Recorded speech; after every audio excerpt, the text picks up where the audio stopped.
and I think Right. we are ready to kick into it. And you know what you're going to do this time, Stan? Start with Go on. enthusiasm, big. I always start with enthusiasm. No, you always start by saying the word right.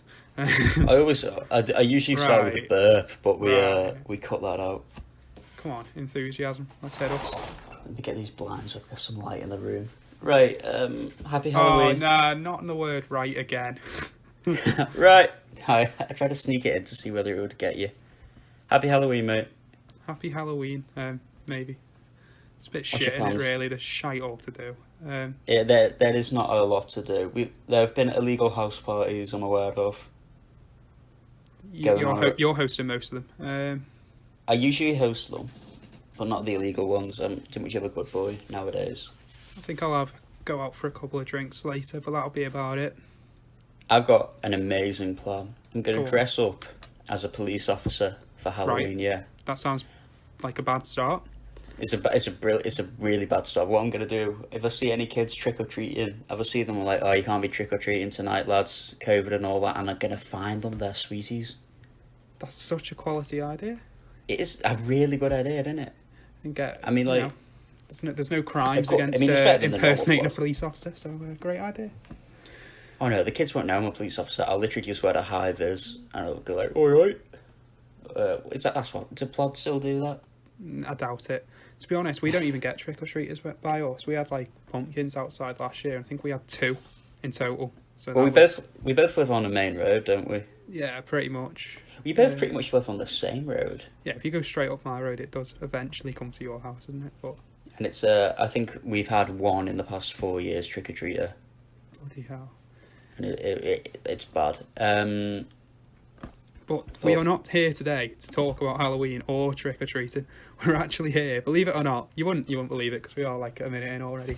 To talk about Nothing But Thieves, their discography review today, to kind of celebrate the release of Moral Panic. Obviously, released at the same time as the Gorillaz album last week, but you guys voted to see Gorillaz first.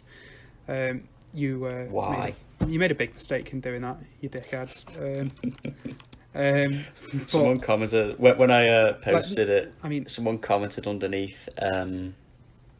Why is it called Gorillaz Discography Review Podcast? It should just be called The Roast of Gorillaz.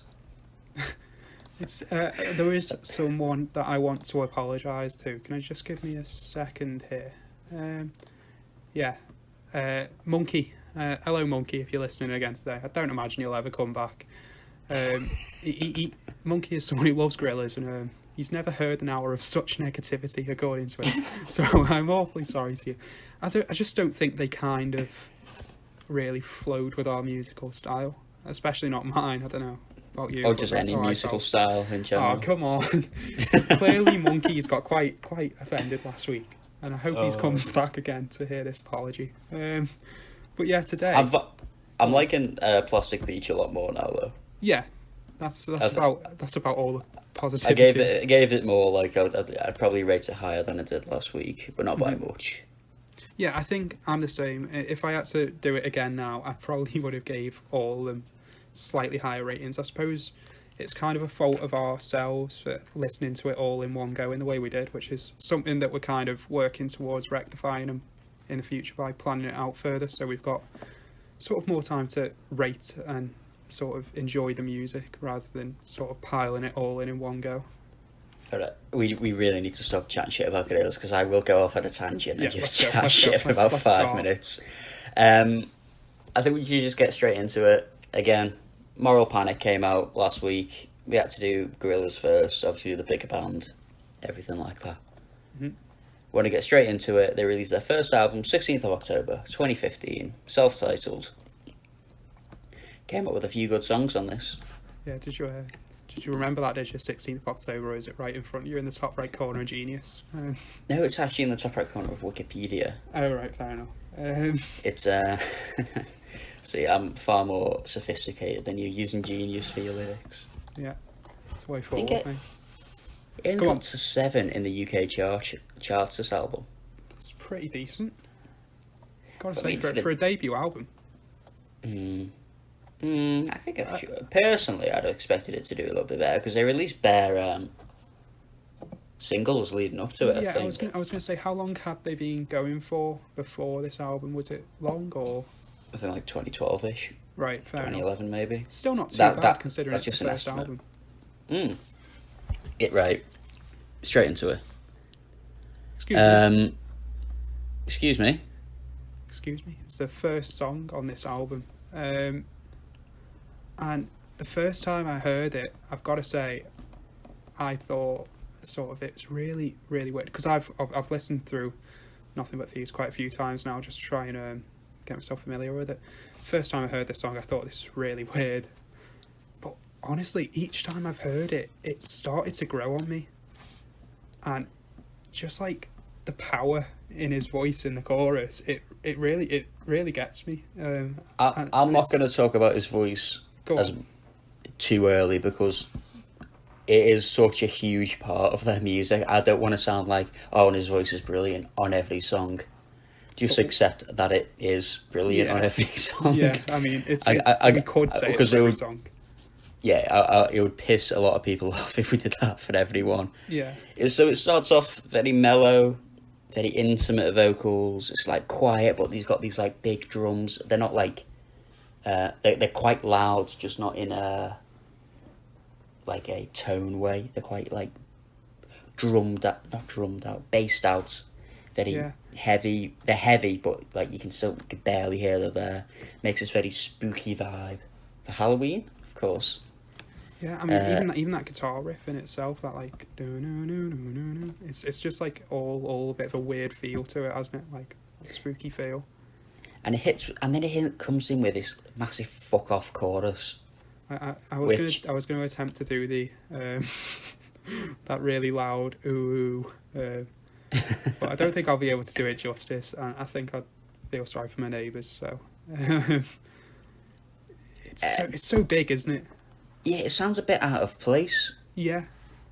It's because of how quiet the verses. I mean, I always go on about make the verse quieter to have your chorus more impact, but it's still got to like follow the sound like it's the same fucking song. It sounded quite out of place.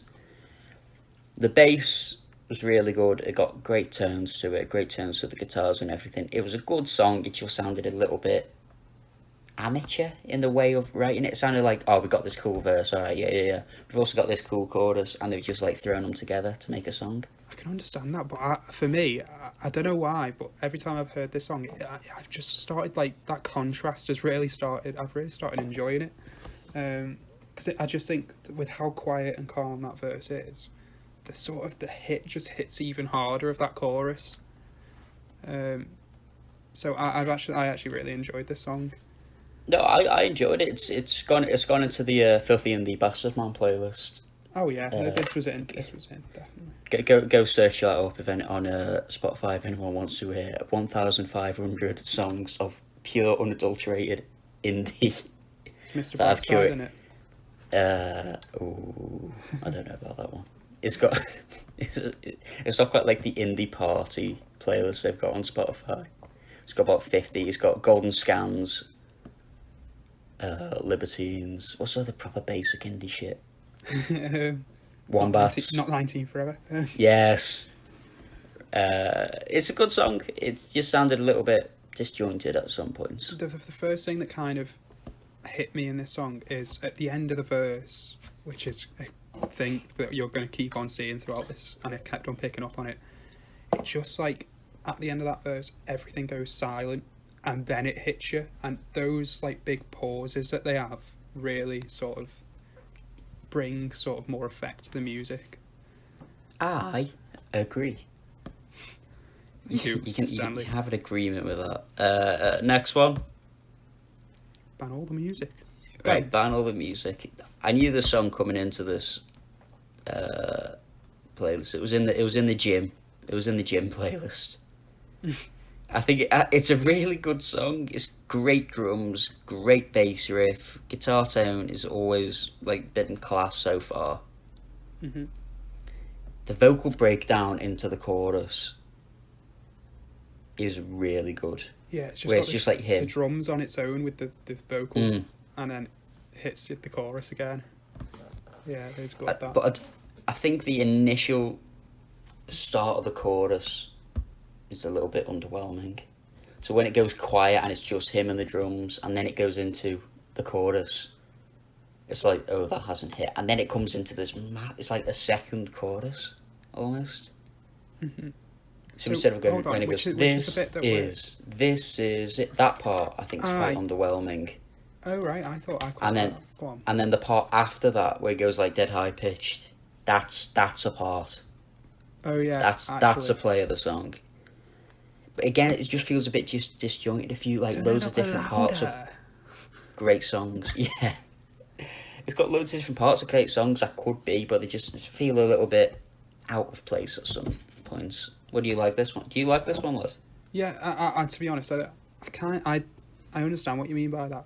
It feels like there almost is two choruses in this one. But I kind of... That play an illegal song, turn it up louder. I'm not going to be ever doing that again. So so relish that moment. But yeah, I think that sort of is the climax of this song, really, isn't it? Before it goes back into that heavy guitar riff again. Yeah, it's just all around. I can see why you're saying it's disjointed, but this, I'm just kind of, I'm getting with the disjointedness. I'm quite liking it. It's a little bit chaotic, which can work well. Yeah, in some cases, it doesn't always hit, which is, I think they've done. If this carried on throughout the albums, then you'd be a bit like, well, hold on a bit, like it's just a bit all over the place. But it sounds like they need a good talking to by a music producer. Yeah. I mean, if don't get me wrong, it's a really good song. I'm just picking holes purely to be arsey at this point.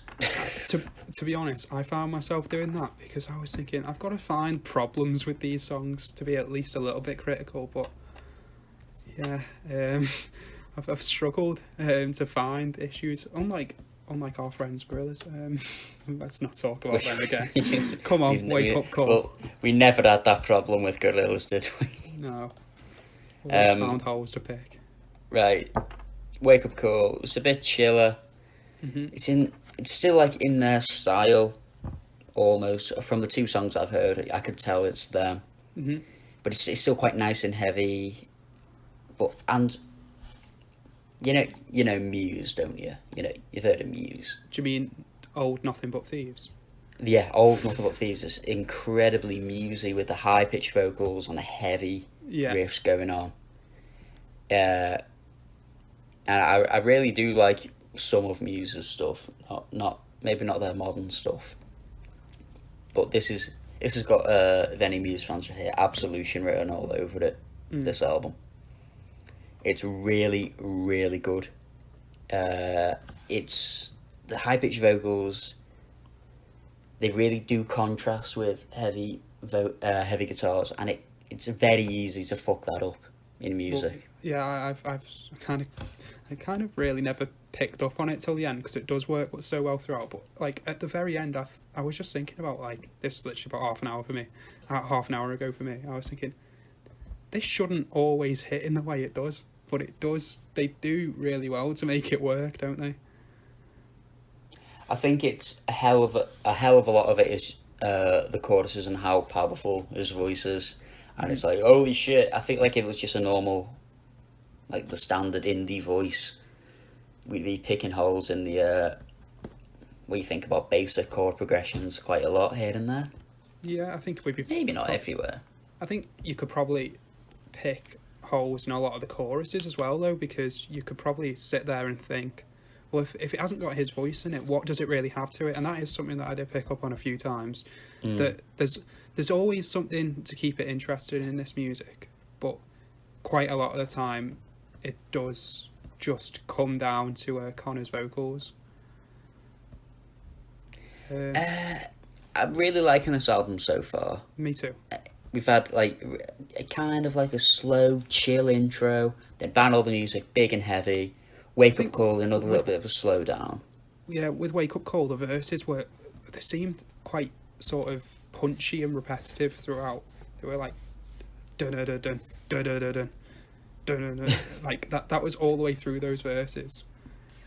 But they did quite well with the chorus to kind of break that up and sort of not give you a headache throughout the song, because otherwise, if it was that all the way through the song, it would get really annoying. But that sort of the piano in the chorus just sort of brings it nicely together. But again, yeah, it could seem like it's two different songs in a way, but overall, I really liked it. They're doing well so far. Yeah. Right, we move into Itch. Itch was like one of their early breakout songs. I think it got on. I think Radio 1. This song is where Radio 1 picked them up, and like they kind of won the Radio 1 lottery, if you know what I mean. If anyone knows what I mean about that, it's quite obvious that they have won it. They're all over it. But it starts off with like dance drums or like maybe a drum machine. It's very almost synth drums. It's quite padded out. There's no echo to it. It's very punchy. Like one hit, it's there. I don't really vibe with it. If I'm listening to a rock album, this is not really what I expected. Overall, but everything else, brilliant chorus. This album's really easy to listen to. I'm really liking it. The guitar riff in the background sounds a tad bit out of place. Really? Just the one that's like lead that begins with and like it goes throughout. Right. The whole, I've got to say, all the verses. I've made a note of liking that. The one that carries on throughout.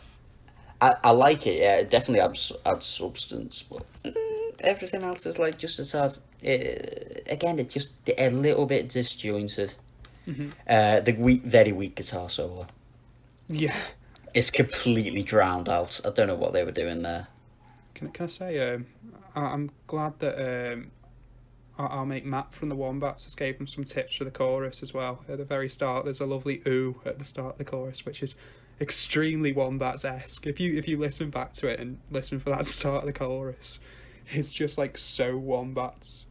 It could have been Wombats if I didn't know any better, but I don't know. I think that chorus as a whole sort of had a nice it had like a really nice feel to it, because again, the verses were sort of like the heavier ones with that guitar throughout it, but it had like quite a nice sort of harmonious feel of it coming together in the chorus, which I quite liked.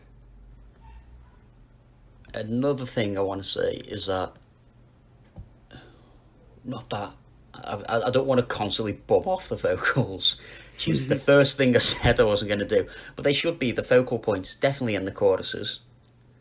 If you've got that kind of voice, they should be the focal point, and they just seemed a little bit drowned out, especially near the end. I can kind of see that. Yeah. It was it's good. It doesn't feel that disjointed. It sounds like a song. Just a few bits and bobs feel a tad bit off. It was a nice little pick up from Wake Up Call. But then you get onto If I Get High. And you drop straight back down to zero. And then you drop straight back down. We'll talk about that in a minute, because it keeps doing that. It's a nice little chill out. It's a proper calm down. They're still doing this different calm down style, which they do a lot throughout different albums, different songs. They do it quite well in a lot of the time. They don't half-arse it by throwing just a few electronical guitars and synths in there, which they sadly did here. It would have been a lot better if it was just him, acoustic drums, and it would have been more than enough. If you want to like break down, have a calm down song, don't half-arse it. Don't like force yourself to like, oh, we're a rock band, we really should have an electric guitar in here. Do you know what I mean? If you, like, just like make the music that sounds good, don't make the music that you think you should be forced to make. Acoustic and drums would have been more than enough, but overall, it's still a really nice song. And I know what you mean in terms of saying that you kind of don't always need all of the shite around it, really, if you're trying to calling it shite's a bit harsh, but you don't really need everything else around it if you're going for that sort of that calm, quiet song. And honestly, it is an absolutely sort of stunning song. I mean, I came into this really not knowing about Nothing But Thieves. We'll get onto that later because there's a point where I kind of want to talk about my history with Nothing But Thieves. But yeah, it's just I felt as this one, it's shown the real versatility sort of in his voice because it goes so well with a calmer song. But maybe you're right in the sense that it didn't need like all the other stuff accompanying it. No, it didn't. Not in my opinion. It just kind of was needless. It just didn't need it. I thought it'd have been a lot better song if it was just him. Yeah, I guarantee there's going to be a video out there of Connor doing If I Get High, just him and a guitar, and it will sound much better, I reckon. Speaking of videos out there, fucking hell. If you're ever in a good mood, don't watch the music video to this to this song because it is so heavy. Is it? Yeah. Obviously, the song's called "If I Get High." It's basically about a sort of young male who has lost his mother. So he's getting high to try and see her again, and fucking hell, it's quite sad. The music video goes very well with this with sort of the feel of the song. Yeah, it hits you hard. Fucking hell, that's heavy, that. Yeah, but it is. I've got to say, this is an absolutely, in my opinion, it really is a stunning little song. Maybe it had a bit too much to it in the end. It wasn't needed, but I did really like it. I mean, I don't want to act like I know what would sound better. I'm not a songwriter, but like I am just kind of. You're a shit bassist. I'm a brilliant bassist. I'm an okay guitarist, and I'm a shit drummer. I don't want to like act like I know what will sound better or anything, but that's just my opinion. Do the guitars come in at the end after he goes like, does he like, and we run and we run and we run, that part? Yeah. It just wasn't required. I think the very end of this. Or if you're gonna do it, if you're gonna bring in drums, and guitars, and bass, do it all together at once and make a big, huge build up, and don't just like have them like trickling in throughout the song, and it just kind of, it's not like, it doesn't bring like an atmosphere. It just kind of ruins the song. It's a great song, but it could have been better. This could be like one of them that's got over 100 million listens on Spotify, and it's like they're one big huge song. You know what I mean? Yeah, I think this is one of their. Is this one of their biggest songs off this album? Yeah. Mm-hmm. Speaking of, but maybe not as big songs off this album. Should we move on to Graveyard Whistling or? Well, at this point, I'm like, okay, what the fuck are they doing? They've picked up the pace again. It's gone quiet, loud, quiet, loud, quiet, loud, quiet, and it's like, it's all right. I think it's I mean, it doesn't go straight back into it being loud. I mean, if it came in after I Get High with like some fucking massive ass riff going on with everyone coming in, it would have seemed very weird. It feels at this point I can see what it feels like an album of singles, doesn't it? Not an album constructed to sort of be listened to as an album. Yeah. It does sound like the structure was most definitely an afterthought, and just getting the songs out there was the first idea. I can only compare it to having a really good ultimate team with loads of players, but you don't have the chemistry between them, linking them up. So your team's not going to perform well. You're playing CDMs at centre back. Yeah, I know, and you just forked out all your coins for Ronaldo, and you're playing him at left back. What's going on? You still got Ibarbo. Like he's got like 75 pace now. I've got to say, for me, this was kind of probably the Ibarbo of the album. The Ibarbo. It was just The Victor Ibarbo, that's the worst way of explaining it ever. It just makes no sense. It doesn't. No, it was a decent song, but it didn't like offer anything special in particular. It didn't have the 5-star scores or anything. It's a tad bit underwhelming at the verses. The chorus is nice and big and loud as per usual.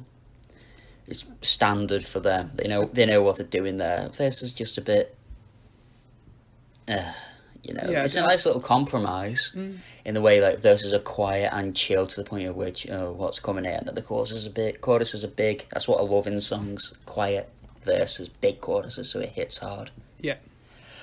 But it's just a bit of an underwhelming song. Not too much to write home about. You know what I mean? I do like the fact that they sort of introducing different instruments as well, having like sort of like an electric sort of piano sort of thing. I do like it when sort of bands try and do that to bring different things in. But yeah, it just felt like it was there. This song really. I'm not going to knock them for trying something new, ever. I'm never going to knock a band for doing that unless it's Gorillaz, which is just shit. But I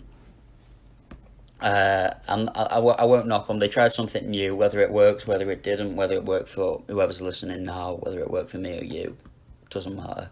They tried it. If they're going to keep trying it, then it's their style, and it'll work. It won't work, whatever. Moving on. Yeah. Hostage. Mixing it up to something a bit funkier this time. Right. It got auto-tuned vocals, but don't do that. I know. Don't put shit on his voice. What's the point? He's got one of the best voices in modern indie rock. It wasn't necessary, was it, at all? No, it's just not needed. It's drowned him out. It doesn't add atmosphere or anything like that. It's just there to be there. I don't want to knock him for trying something new, but it's like purposefully detuning all the strings on your guitar.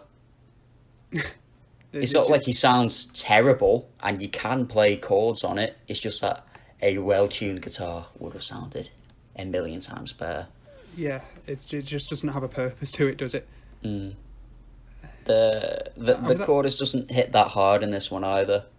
To be honest, I quite like the powerful synths in the chorus. You know, when he's going, I want you, boom, I want you, boom. Yeah, I feel like they've compromised, like, if we have synths, we won't have to add another big-ass guitar coming in.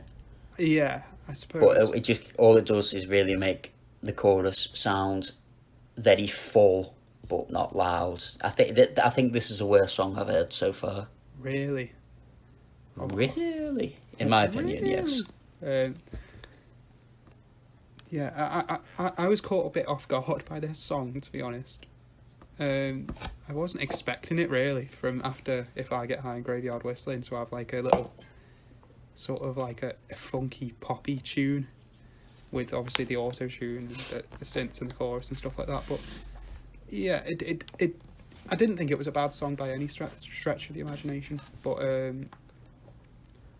no! It's a good song. It's just not the best one I've heard so far. I'm loving every song. Right. Speaking of songs that we all know and very much love, Trip, Switch. This is right. I'm convinced we need to. If there are any Ipswich Town fans watching, why is this not? Why is this not your chant? Ipswich, it's perfect. I mean, no one will know the song, but it's perfect.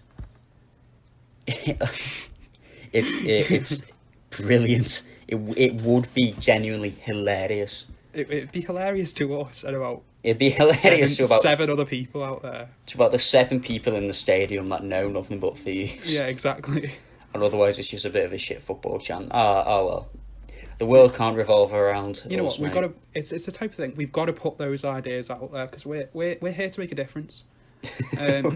So, you know, any Ipswich fans, even if you're just doing it on your own, just next game, whenever you're allowed back in the stadium, just give it a go. You know what I mean? There's no harm in doing it. So, should we talk about the song itself, though? Oh, do we have to? It's brilliant. All right, yeah. Certified FIFA banger. You know the score. It means we already love it. It's a great song. I think this has got one of the naughtiest bass tones going. Mm-hmm. It's menacing. It's thick. It's sludgy. And it carries the whole song. It shouldn't work, but it does.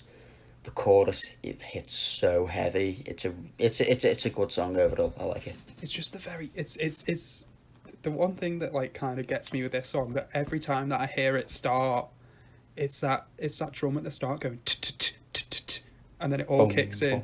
Yeah. And you just like, that gets me, and it does it again, just before the chorus attacks you, with that. It's just like, it's just got that bare trip switch on its own with like sort of like that descending guitar noise, and then it goes what we do when the power's out, and it just kicks in so well. And this is a song that I would absolutely die for to see live. I think it'd be brilliant. I think it would be very good. I think most of these songs would be brilliant live, but this one especially. There's not much else to say. I think we've bummed off it enough. Well, before we start bombing it off, can I maybe put out one thing? No, if you're gonna chat shit about no, go on then. Compared to what we have heard from like a few of the earlier songs, and I've never thought of this until I heard like the whole discography through. Could the chorus in this have been any bigger, or do you think it was just done right? Obviously, the last chorus. You can make any chorus bigger if you add another guitar and you stop doing power chords, but it's a case of whether you want to. Yeah. No, I don't think. I think it's a really good song. Okay, that's my only query. I wasn't sure. I mean, I was literally just trying to find holes to pick because I just didn't want to. You're just blatantly wrong, mate. It's a good song. Not much else to say. Embarrassing, to be honest. Sound right. Right. Lover, please stay. You start. Me start. It's just another pretty song, isn't it? Really. What the fuck is this pacing of this album, lad? That's why I said before. Album of singles, isn't it? It's just like, it's not sort of constructed in any sort of way to be listened to as an album whatsoever. Which is something that I've kind of took into account at the end when rating it. I've just sort of thought, right, well, it's clearly not meant to be an album, so I've just kind of rated it with the songs. No, you need to rate the album. Okay, we'll come back to that at the end anyway.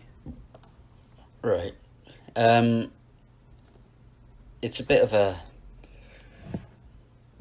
It's a bit of an underwhelming song. I know they're going for like a song, nice isn't it, really? Chill. It's like the very end of the show. It's a nice song, I guess, but good vocal performance, but there's nothing else to write home about. It's clear that they do the heavier songs better so far at this point of their writing. That they do the heavy tunes better. It's a bit of a shame, because If I Get High, I think is objectively a better song than Lover Please Stay. But on Lover Please Stay, I don't think they used any of the auto-tune or anything like that, so I would have liked to see that the other way around. So maybe just ruin Lover Please Stay a little bit more and make If I Get High even better. It's only written by Joe Brown, so it's Connor didn't have any talk in it. Sorry, who's it written by? Joseph Brown. Oh, I thought you said Joe Brand. Joe Brand. It was like, what in between doing an extra slice on the Bake Off? she comes and writes for Nothing But Thieves. Fucking hell. Right. I think it's a pretty bare bones song. There's not too much else to talk about. You want to move on, lad? Yeah, I'm happy to talk about Drawing Pins. Right. Drawing Pins. I think, to be honest, now I think they're back on track. It's a big, loud song. It hits them nice and strong. Due to, the lack of action of the last song. It's not their best song, but it's the Lover Please Stay to Drawing Pins, if I was to pick one, Drawing Pins 24/7, it's clearly they're more comfortable writing like this. Mm. There's the chorus in this comes in quite heavy, doesn't it? I noticed at the end of the verse, it just kind of just goes verse chorus. They don't really have any sort of like break as they do in the rest of the songs, but it wasn't a bad thing necessarily. It's just mixing it up and having some different things in there. To be honest, for me, this song, I've literally wrote, don't know why, but this song just didn't have the same effect on me as quite a few earlier songs in this album. No, it's not shaping up to be the best finish to the album at the minute. We've had Love It, Please Stay, Drawing Pins. They're okay songs, but they're not grabbing my attention like they were in the early start of the album. My actual favourite part of this song was like the heavy sort of bridge at the end. That almost sounded a lot better than the chorus, and then it goes into like a nice sort of last chorus and ending, which is fine, you know. But yeah, I was slightly let down by Drawing Pins. Not to say it's a bad song by any stretch of the mind, because that's something that I've got to keep on pointing out. If there's a song that I say that I'm not enjoying as much on this album, it is not a bad song. There's no song that I've listened to and thought, oh fucking hell, that's shit, I'm not listening to that again. That they just haven't done that. They have made a lot of good songs, and I suppose maybe if this song was written by someone else or on a different album, I would have enjoyed it.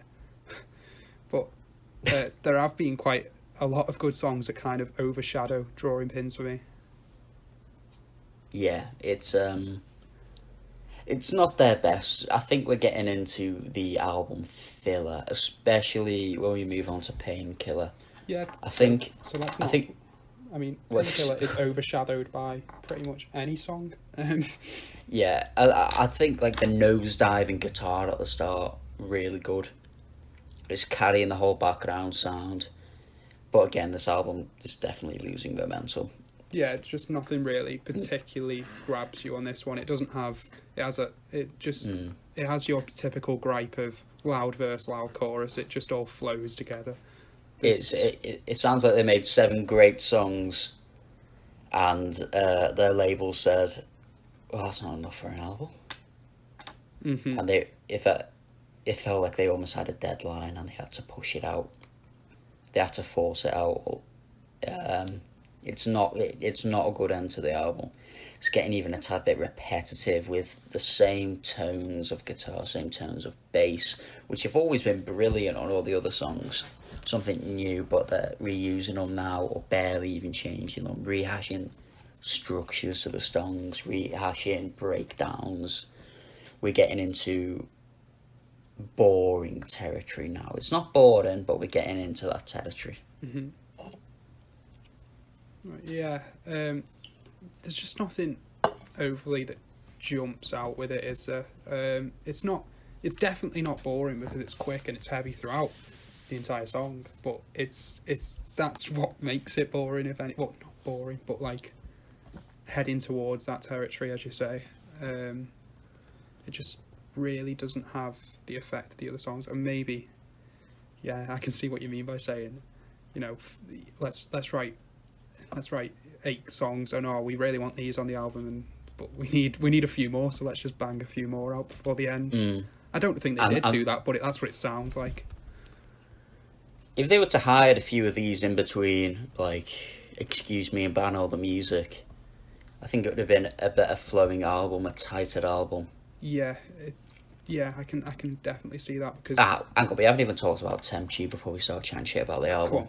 Right, I'm never going to knock a band for trying out something new. They're trying out different synths, experimenting with their style. So I'm not going to knock them, but it didn't work for me. It's a bit underwhelming, it's forgettable, and especially if you're going to close an album, you need a good song, and it just wasn't here. Yeah, it definitely wasn't the ending we were looking for off of this album. The piano was really getting on my nerves. There's nothing like the Pyramid song. you weren't here a couple of episodes ago, we talked about this. But the piano is just like, it goes 1, 2, 3, break, 1, 2, and then break again. And that's just it for the entire song. It's just, yeah, it was a calm end to the album. There was loads of effects put on this one again. Not, like you say, don't know, trying something new. But were the effects necessary? Probably not. They kind of got a bit annoying after a while. No, we can commend them for trying, but we can also slate them if it didn't work. That's the beauty of us hiding behind our computer screens. Yeah, it's the beauty of not having any musical talent, anyway. Hey. No, to be fair, we are shit. When are you going to get a harpsichord, by the way? I thought you were going to get a harpsichord. I was looking at it, but they look a bit expensive for my liking. Nothing But Thieves have kind of let me down, because throughout I don't think there's a single harpsichord, and it's always something that I look out for to really get me going in an album. And I always make a note of it. If I hear a harpsichord, I think, yeah, that's the one. But yeah, really there's nothing really here for me in terms of harpsichord. Oh, it really gets people going. A good old harpsichord, doesn't it? Honestly, it works so well in so many songs. That's what eventually we're going to get round to doing. A top 10 harpsichord songs. So if you're looking forward to that, let us know. So, like how I've just sprung that on you. We're not doing that. All in all, we're not. No, we're not. End of conversation. We're not doing top 10 harpsichords. So, all in all, the album itself is pretty nice. It's easy to listen to. Every box for a debut album was checked. You know, it had the slow song, it had some fast songs, it had the big song they'll get on the radio. Something for everyone here. It's loud at times, quiet at others. Excellent production, great sounding guitars, bass, and drums. It seemed they did everything they should have. It's just that they kind of ran out of ideas near the end. It's not a tight album, but itself, it did kind of become a bit of a slog near the end. Mm-hmm. It also followed, whether you like it or not, it did follow the basic indie rock song formula. Guitars, bass, drums. There was sometimes they experimented, which I do like. They were adding a few synths, adding a few other bits and bobs to it. But overall, there was never a point at which I had my mind absolutely blown or anything. What were your final thoughts on it, lad? So, again, with this, in terms of the structure of this album, I feel like if me and you sat down together and reordered the songs, we could have. Obviously, we don't know shit all about music, really. We're just chatting shite. That's why we've literally got a series called The Adults Are Talking Shit. But I feel like we could have done a better job at ordering this album to make it sound better. But there are a good sort of 7 or 8 songs in this album that I do really like, and they're probably the first 8, to be honest. Overall, there wasn't any sort of at any point in this album that I thought I don't want to listen to this song anymore. I was enjoying it throughout. I really thought it was a very decent album in terms of the quality of the songs on it. They probably could have experimented more in terms of sort of just the structure of the songs in general. But I've got to say, overall, I cannot complain about this for a debut album. I really can't. No, for the debut, it's brilliant. Yeah. Shall we go on to ratings if you got nothing else? I'm going to give it decent 6. A decent 6.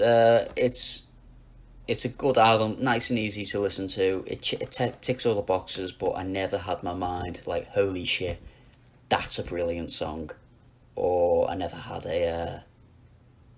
I was never I need to keep listening, and it did become a slog near the end. Mm-hmm. Just a few nitpicky things, but it's still a positive review. It's a good, decent album. What about you? Yeah, the first five songs and Trip Switch, so particularly Excuse Me and Trip Switch, they really kind of grabbed me, and the songs that I'm really fond of. So I don't think I can give it anything else except for a 7. Unfortunately, it does tail off towards the end, but overall, I've got to say I really like the album. 7. We're not. You and me are not getting like miles off each other anymore. We used to be like proper, like a few, 2 or 3 off in our out of 10s, but like we're getting better. We got similar decision makings. We'll see. We'll see if we can keep that up with the next album, Broken Machine. Right, Broken Machine, 2017. This is, I think it's their most successful to date album. I don't think Moral Panic did as well, or it didn't get to the highest in the rankings as it did. I think this got to number 2 actually. Yeah, and Moral Panic, I think 3, wasn't it? Number 3. Yes, I do think so. I reckon we just go straight into it. Okay. Track number 1. I Was Just a Kid. I am getting heavy Biffy Clyro vibes off this, lad. Biffy Clyro vibes. Biffy Clyro, the power chords, the structure of the songs, with the especially in the chord progression, they don't like it to 4 bars. They like to mess it up. They might do 2/4, which I know doesn't sound like a huge change, but it is when you're progressing especially into a chorus. It gets louder, and like it sounds like it's getting louder when really it's just a tone. It's doing it really well.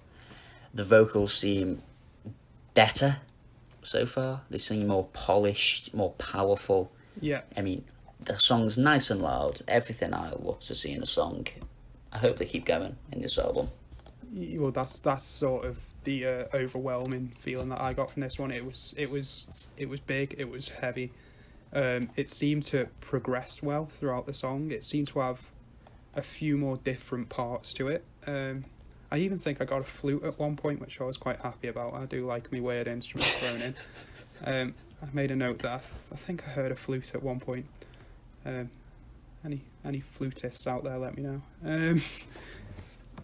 But yeah, I felt though as though this song was just, it felt, I know you said that the last album had good production value, but this just felt so much better produced to me.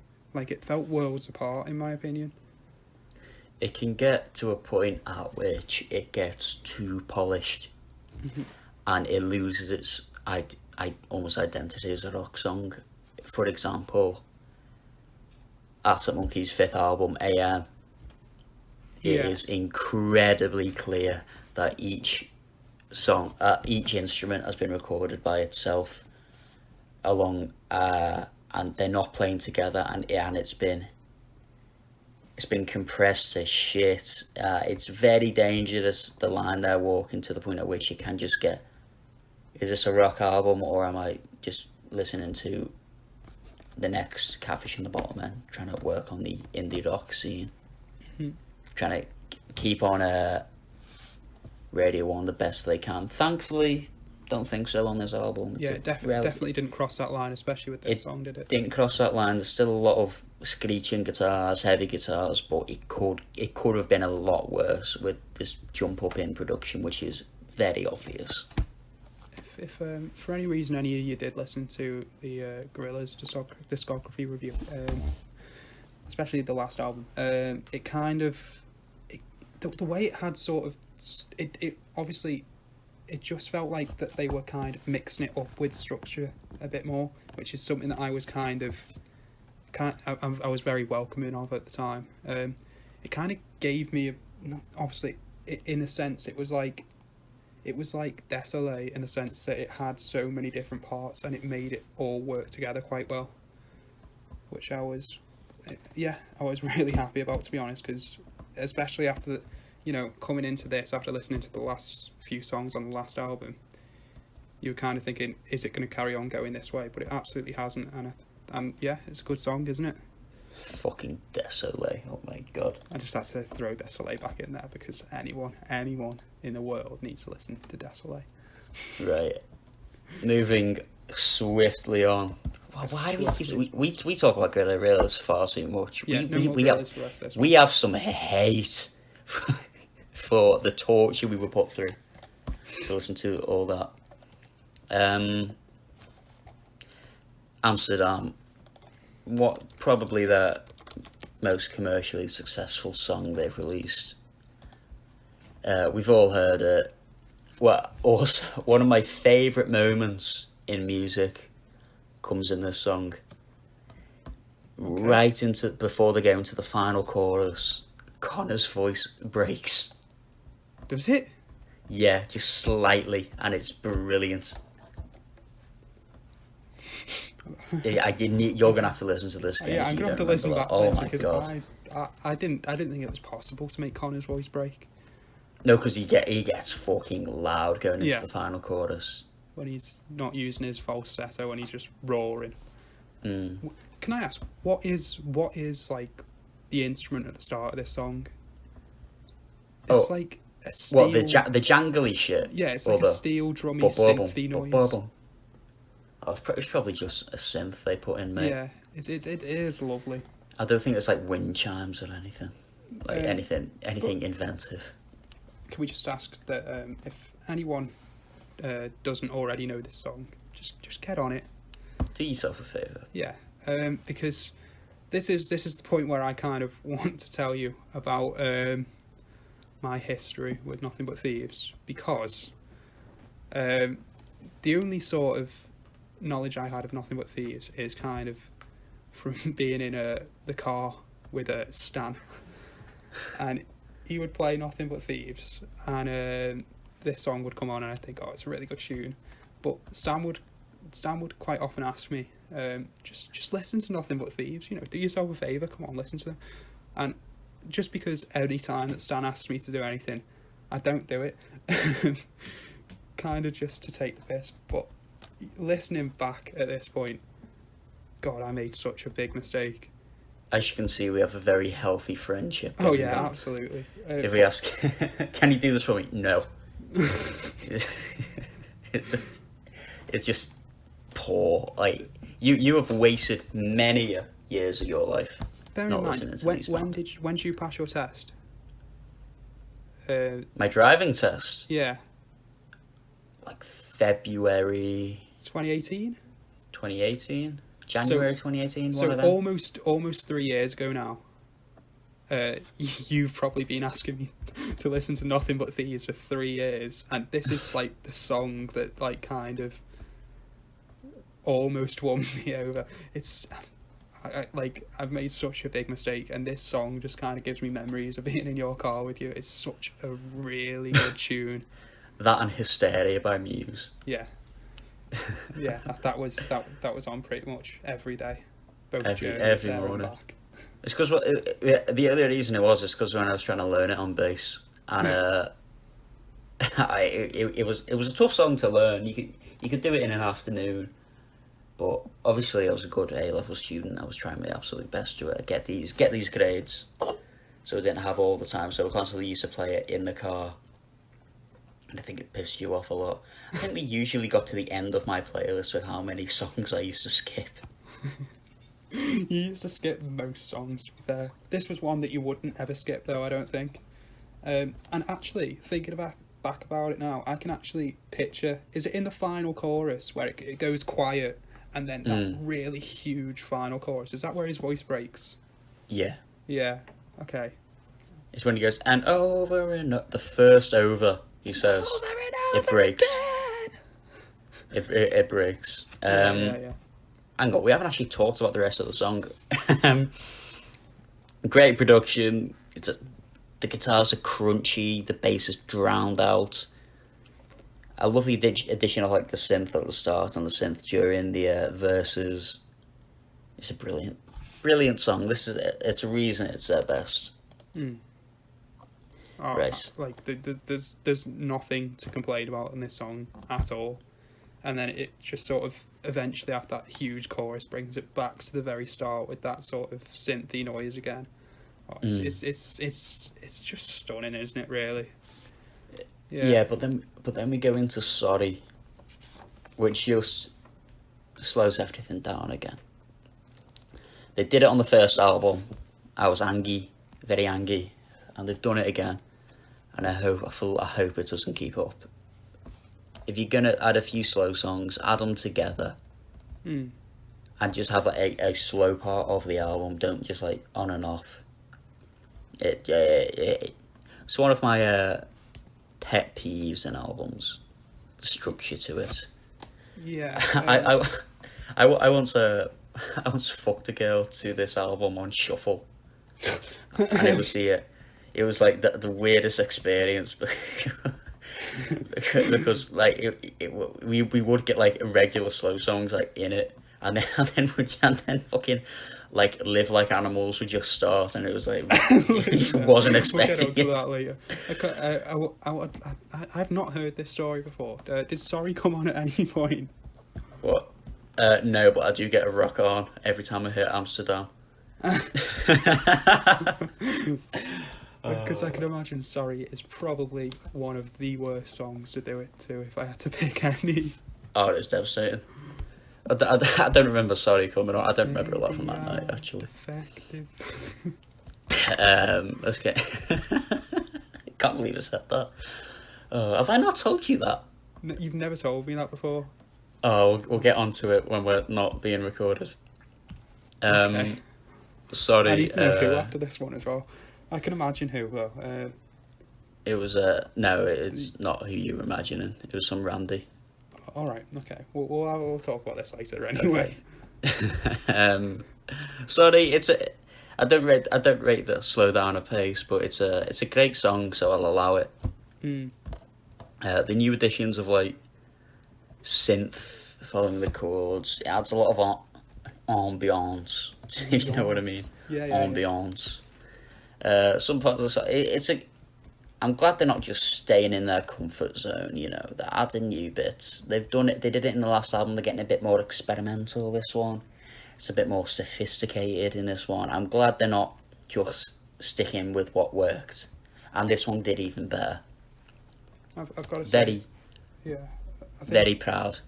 There's a few things with this song that like sort of that I hadn't seen before or hadn't took note of before, which I kind of liked. For example, straight away in this song, it starts with his voice straight away, just kind of on his own sort of thing, and quite often there's like usually a build up into the singing, but hitting it straight away with his voice, because that is their most powerful weapon of choice.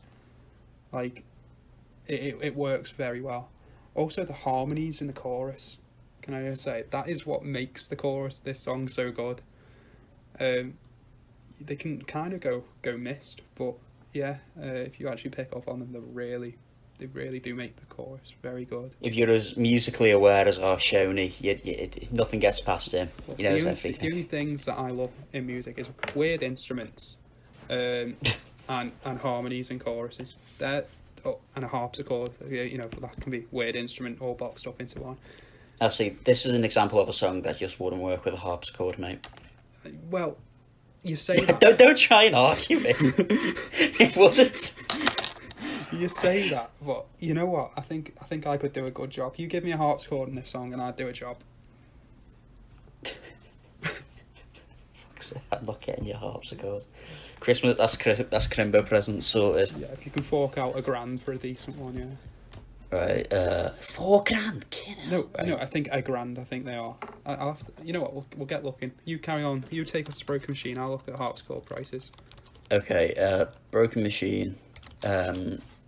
Picking up pace a little bit again. It's got a smooth groove to it. It sounds like a new style. It's a little bit more jazzy. That's on the In-Betweeners, wasn't it? I just remember I got that, and it wasn't just a daft racist. The whole song just feels a little bit disjointed, though. Like it was on some songs on the last album. It does feel like it's just been kind of like thrown together. I've got to stop saying kind of like. Kind of like, you know what I mean? Kind of like. Yeah, it does just kind of. It does feel like it's been thrown together. It's got a nice bass line though, nice different parts. Do they work together? Not for me. What do you like this one, Moose? I'm really sorry, but my jaw's just dropped. Huh? Sorry, I'm just looking at harpsichord prices. A decent one are like 5 to 10 grand. So anyway, Get on eBay, mate. Anyway, Broken Machine, funky little tune. There's that noise that's throughout, and it's like a woman going nah, nah, nah, throughout the entire song. It should annoy me, but it doesn't. I think it goes really well with the song. Do you like this song overall, or because I can imagine that this could divide opinion. I think it's a nice little song, but it doesn't feel like they spent the most time on it. Obviously, I'm just speculating here, but it does feel it feels thrown together. Yeah, I mean, I do like sort of the chorusy part of it, where he's just like, it's really punchy sort of small words that he's using to sort of create a beat to it, which I quite like. And I know we have complained about effects on his voice and stuff like that in the past. There were effects in this one, but kind of works because it's a broken machine, so I'll let them off. So it's meant to go with the song in that sort of way, and I kind of understand that. But yeah, you get very deep, don't you, mate? Yeah, mate. Well, that's what they were going for. They were going for sort of that sort of sound. So, you know, I'll give them credit for that. So whenever I release an album, I'm just gonna make one that's called Shit Song, so I get away with one. You know what? And if you did, like, no, the artist really wanted to make a song that sounds ass. It's a cop out. Ready to move on, mate? To a song that actually, looking at how many views that it's had on Genius, which doesn't really say anything about the song, doesn't actually seem that popular. This is another song in the gym playlist. I really like it. So good. But the pacing's all off in this album again. Yeah. It's all over the show. You know. Your pet peeve. Pet peeves, man. If I make an album, I am absolutely just going to do it to piss you off. I'm just going to have like songs everywhere. It's like when you get if anyone here's got vinyl, you get an album that's like 11, 12 songs long, and for some reason it's a double vinyl, and you got to change it every 2 songs. It's just, what's the point? Just make a bigger one. I've got the Queens of the Stone Age one that's literally got 1 song on one side. Does it actually? Yeah. That's insane. It's a long song, but you could easily put in another one there. Yeah, Live Like Animals sounds great. I like the new tone on the guitars. If you ever seen this live, you know it sounds shit, but we're talking about the album edition. So yeah, that's something that I went. The first thing that I wrote was, this song is going to sound fucking sick live. I can imagine it goes off. So I got straight on the YouTube, had a little look around. Fuck me, just looking at the crowd in Hamburg, they just looked well pissed off. Yeah, it just doesn't. But that just goes to show that that everything's been produced so much that it's lost its identity of what it actually sounds like. See, I can't go that far with this one. I wouldn't. I understand what you mean, that it's being overproduced in a way, but I think the sound that they do make, I know it's not sort of true to the traditional style, and it can't be played live, which is a bit shit, but the sound that they do produce when you actually listen to this song is very good. It's no wonder it's in your gym playlist. I kind of I listened to that and I just started throwing shit.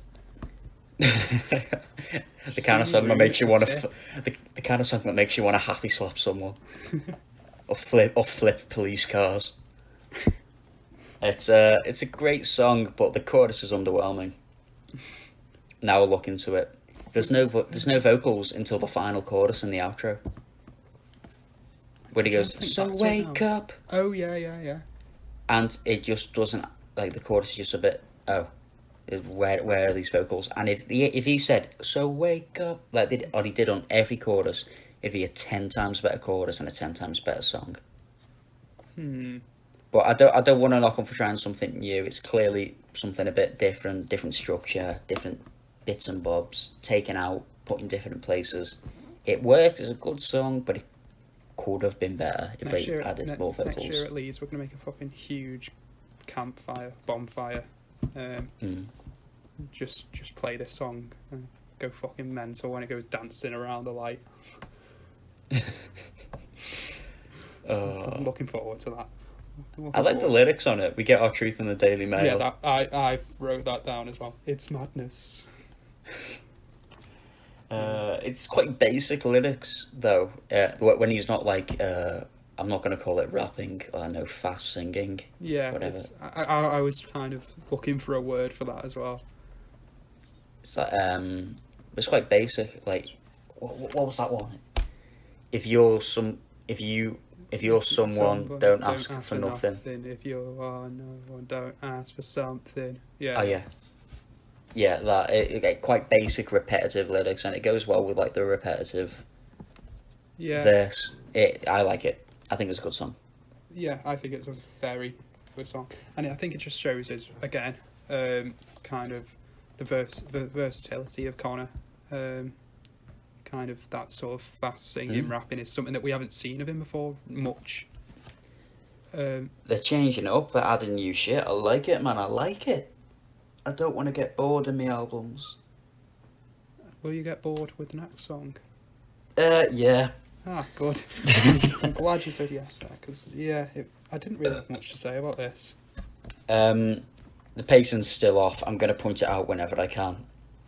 You need to stop because people are just expecting it every song. I don't now. care. You're sitting there going, fucking hell, if he says this one more time, I'm clicking off this video. It's like fast, slow, fast, slow, fast, slow. What's up? Do they not know how to put albums together?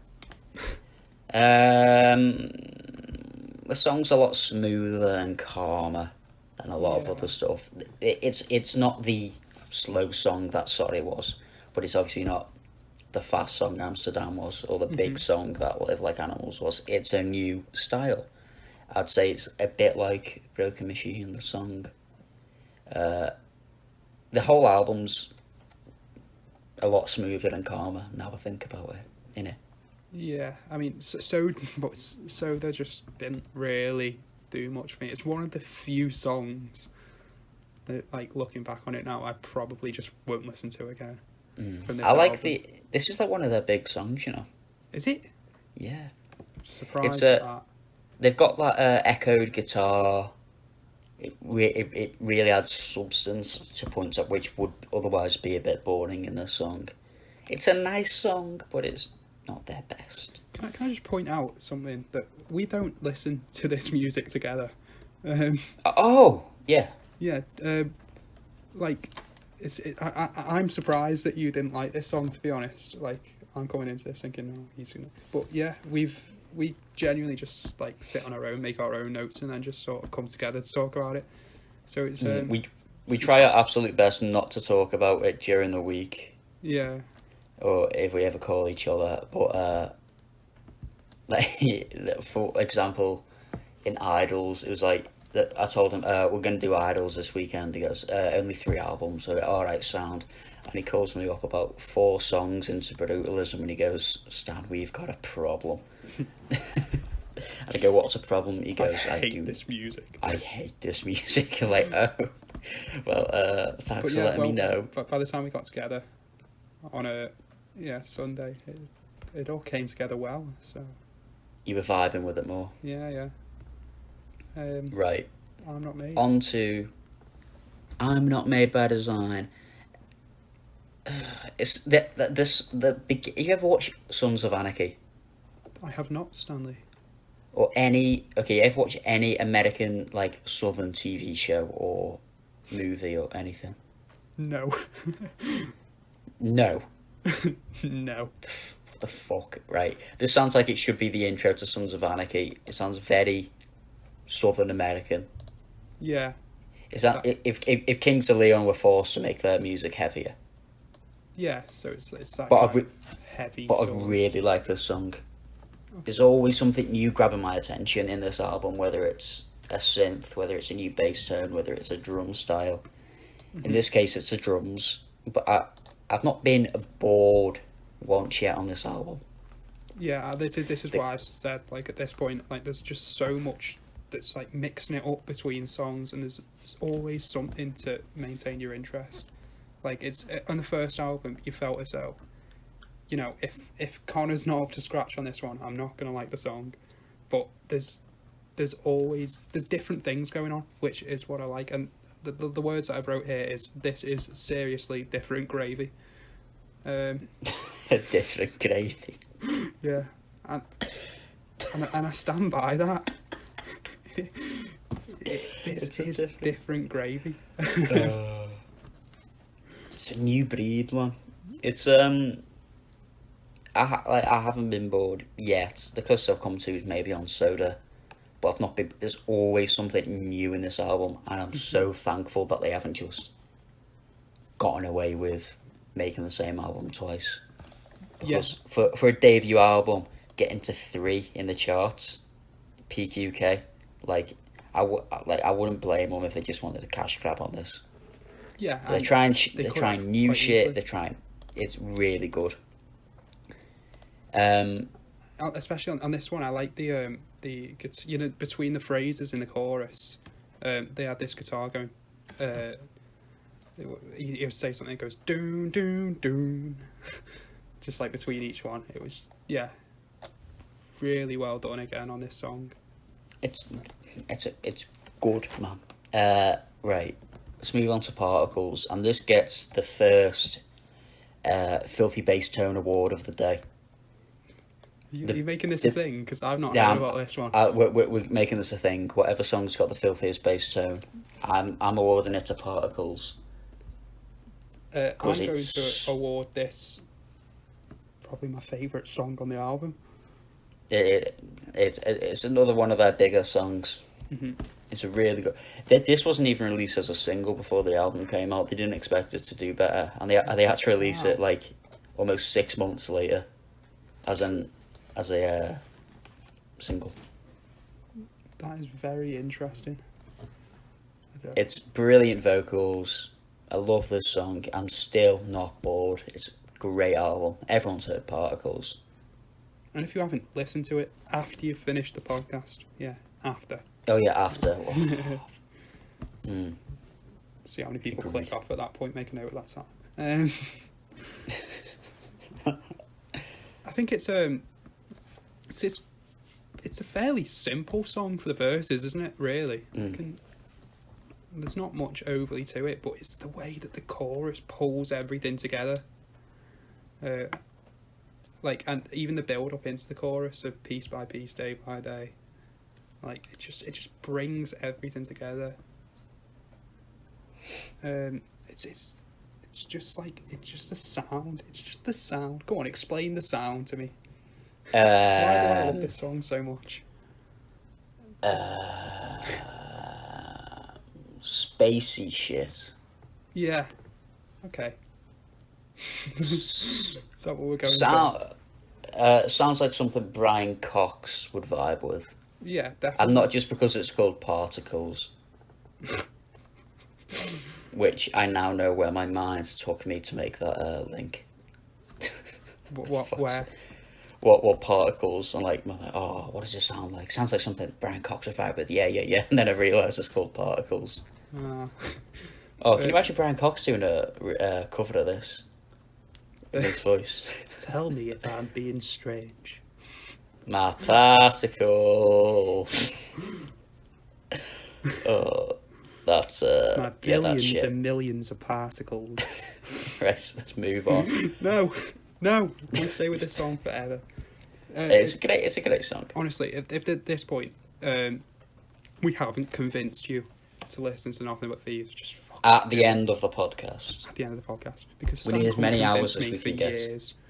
Well, until we have to do a podcast on it. So the reason I'm not bumming off Particles because I have played it in the car and you probably just didn't pick your ears up at it, or you've probably forgotten about it.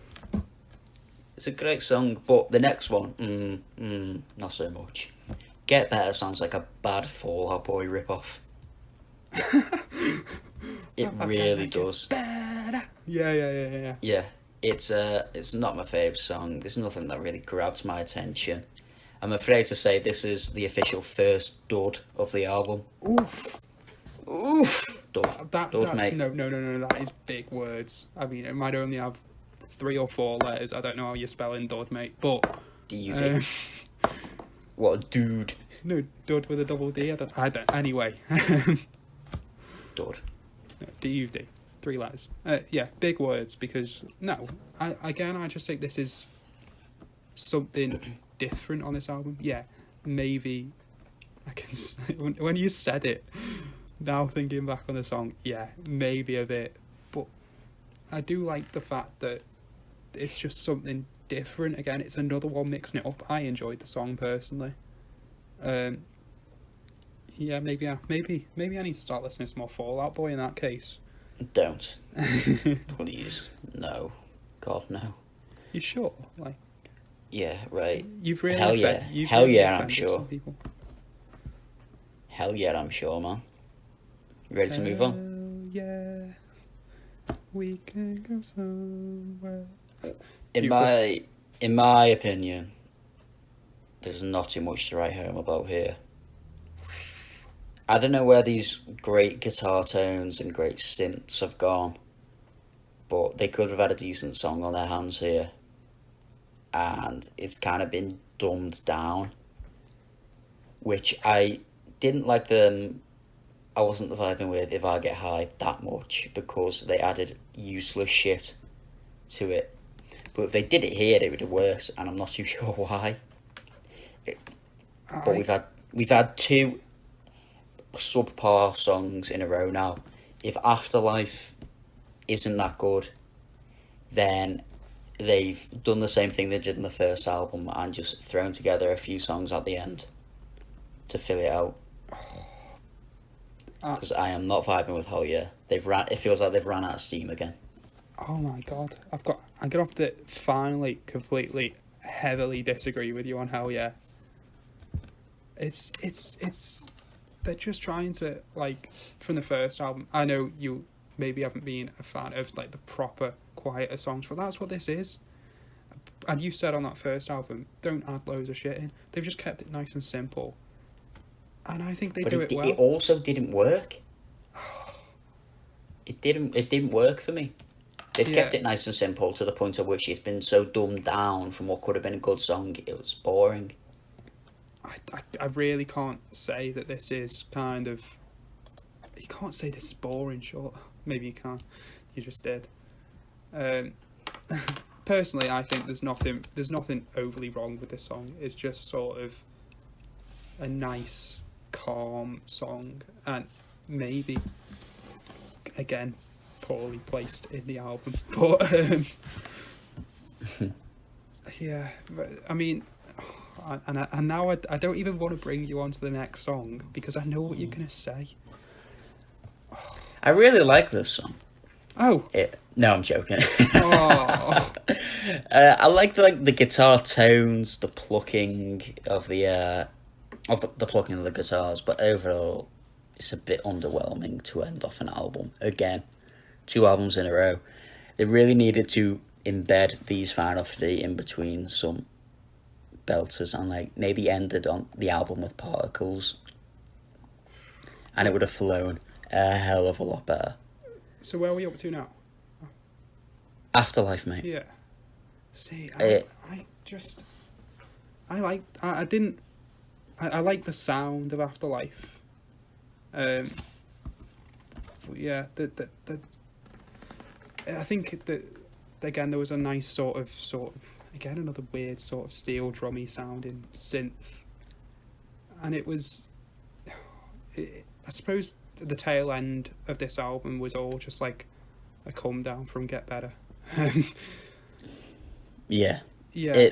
I'd have much rather a good album with a few subpar songs here, there, but definitely not everywhere, than 9 great songs followed by what could have probably been B-sides, to be honest. Sorry, mate. Have you listened to Reset Me and Number 13?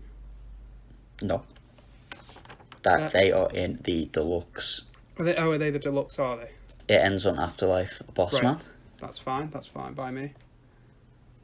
Happy Silly days. Billy. Because I know exactly what you'd say about Recepvia number 13, so I am quite glad to end it there with them too. Okay. Overall, wait, or would you want to talk about Afterlife anymore? Yeah, no, there's again, I just felt that overall it kind of wrapped the album up nicely. It didn't stand out really, but it just kind of brought it to an end. I can kind of see what you mean with the last three songs. I personally really liked Get Better and Hell Yeah. Afterlife wasn't really overly my favourite song. But yeah, I think it's a kind of slightly disappointing end to what I overall thought was an excellent album. I think, like, the album itself, it's a much more solid and sophisticated effort over their first album. Mm-hmm. It's a lot smarter, it's more intimate, I'd say. I like Especially the new for you, mate. experiments. Shut up. Shut up. The experiments and the experiments and the new sounds they were bringing in, I liked it. And it pretty much all paid off. Every idea. There was very few downtimes apart from the end. The pacing was a little bit off, but not as much as on the first album. The change of quiet to loud, I don't vibe with it that much. As I'm sure you all know by now. I think this album was much better than the first, but it still followed their few dead final tracks, and the ending to an album is too important, I'm afraid. I think for me personally, I'd like to hear what other people think of this, because maybe this is kind of an important thing for a lot of people that I'm missing out on. But personally, like, the changes in volume between songs wasn't really overly important for me. I just thought there were a lot of good tracks on this, and that's kind of what makes a good album for me. Maybe that's just me just being looking on a very base level, whereas you using your higher level thinking. 10,000 IQ intellect. You know. I just think in albums it's important to rate the album and not the songs. Yes, the album contains songs, but you're rating the album, and how did the album sound? To me, it sounded poorly paced, and it ended poorly. And to me, the pacing just didn't really factor in. I just kind of listened through, and it just didn't really do any much for me at all. So, like, in terms of change my opinion. So, come on, do you want to throw a number at it? I'm giving it a decent 7 out of 10. I think I'm gonna shock the nation here, especially you. If you give this like a 10 out of 10, I'm gonna be very angry. I think I'm gonna give it a 9. A 9 out of 10. Wow. Yeah, because I was thinking back about this, right? I was thinking about albums that I'd give a 10, and then I thought, there's literally one. So I've got to kind of, and then there was probably, you know how much music like, I listen to. I only have 2 albums I rate 10 out of 10. I can only think in my entire sort of thinking. I can only think of about 3 albums maybe that I'd give a 9. So I thought maybe I've got to open it up, and I really did enjoy this compared to a lot of albums that I've listened to before. So yeah, I'm gonna give it a 9. Alright. Odd. Wow. Alright. I won't knock you. There. You know, okay. I'm bigger than you. You're not, though. Just not. Right, ready to move on? Yeah. To the most recent album. Moral Panic came out, like, fucking, I don't know, like a week ago. Lots of singles released coming up to it. I liked a lot of the singles. I was excited for the rest of the album. It sounded a bit more electronic, a little bit, even more experimental. I was excited. Do you want to start with Unperson, lad? What do you think of this? It gave another sort of heavy start, like the last couple of albums, really, to the album. But straight away with Unperson, you can feel that electric feel around it. Not MGMT electric feel, but just a normal one. I do like, my favourite part of this song, I've got to say, is something that I'm going to highlight a lot on this album. When he goes, "It's worse," and then it pauses before it kicks back in. That's the main part of this song that kind of... So you know when he goes, "It's worse," Yeah. and then he goes, "I'm an unperson," or something like that. Yeah. And it's like a slow. If he just went, "It's worse," and then goes into like the proper chorus, it'd have been a much better song.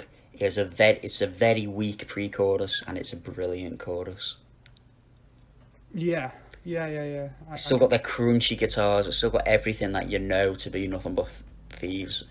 The vocal power, still very good. It's a very interesting start to the album. Mm-hmm. Nice new electronical. It doesn't sound like... I had someone ask me the other day, do you like Unperson when it was released? And I go, yeah, it's alright. And he goes, I think it's a waste of what could have been a great band. And I'm like, wait, what? I think you're trying to convince me that they've just gone to electro dance rock. And I go, well, they've always had a few dance tunes in with their few albums. Just because they've had an extra synth or something doesn't mean they're in a sense. So I can understand why you would think that. It's a lot more electro dance than any other songs that we've seen on the other albums so far. Would you not say? Definitely. Yeah, so I could see why long-term sort of Nothing But Thieves fans may kind of feel slightly aggrieved at this, and it's different, and that's what they want to do, that's what they want to do, and it personally didn't hit me as much as sort of some of the songs on the first two albums. Because I love dance rock so much, evident in my favourite band being Foals. Mm-hmm. Obviously, I vibed with this song quite a lot.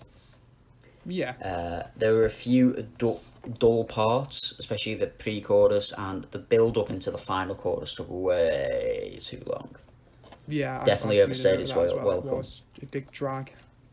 But it's a very interesting start, and it moves into "Is Everybody Going Crazy," which is the first single that came out with us. Brilliant song. The guitar tones, bass tones, drums, everything sounds so... what's the best way to... jointed. Everything sounds so, like, well working together. The crashing guitars in the chorus, do you know what I mean? Yeah. It's just like one power chord and it stops. It's like waves of crunchy, splintered guitars. I love it. It's like the best song we've heard from them in the past few for a while. So this is up there with one of my faves. Shall I take a shit on your doorstep here? Are you gonna light it on fire as well? Potentially. Go on.